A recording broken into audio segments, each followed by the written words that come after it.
Post-Postmodern drift, the recycled infinite.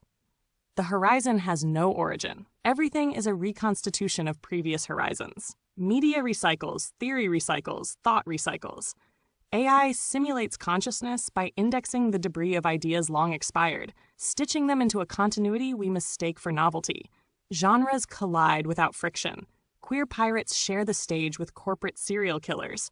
Vampire aesthetics sit beside retro-futurist nostalgia, and conspiracies circulate like performance art.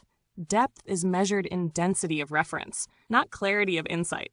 The archive does not critique, it repeats. Authority does not enforce, it mirrors. Cultural production is a hall of echoes, each reflection more faithful than the last, until even awareness feels like déjà vu. We participate willingly, mistaking movement for liberation, curation for invention.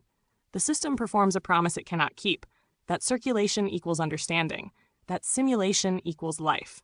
The post-postmodern feed hums, ever self-referential, endlessly incomplete. Dissimulated simulation.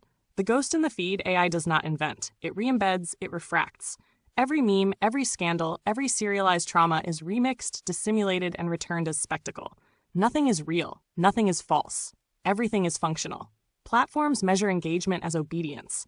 Horror, erotica, political intrigue, retro wars, these genres are no longer content. They are calibration tools. Zombies train patience. Vampires train extraction. Queer revisions train flexibility.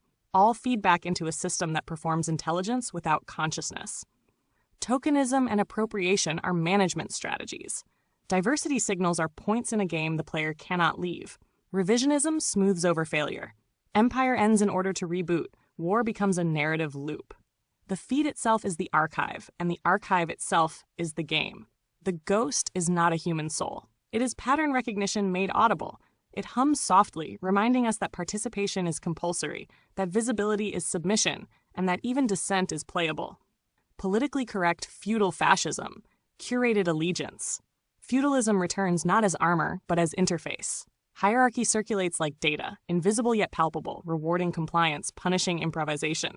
Platforms become castles. Algorithms are lords. Citizens are engaged as micro-vassals, participating in labor disguised as leisure. Cultural production is curated consent. Token bodies, token narratives, and token outrage all perform a ritual of moral validation. Art and theory are decoration. Finance and politics are extraction. Violence is codified. The system smiles politely while the empire quietly recalibrates, rebooting itself under the guise of inclusion.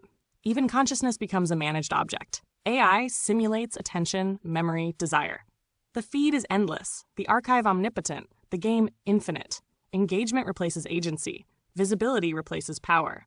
And yet, all of this is dressed as freedom, as liberation, as progress, the polished surface of feudal fascism's new aesthetic.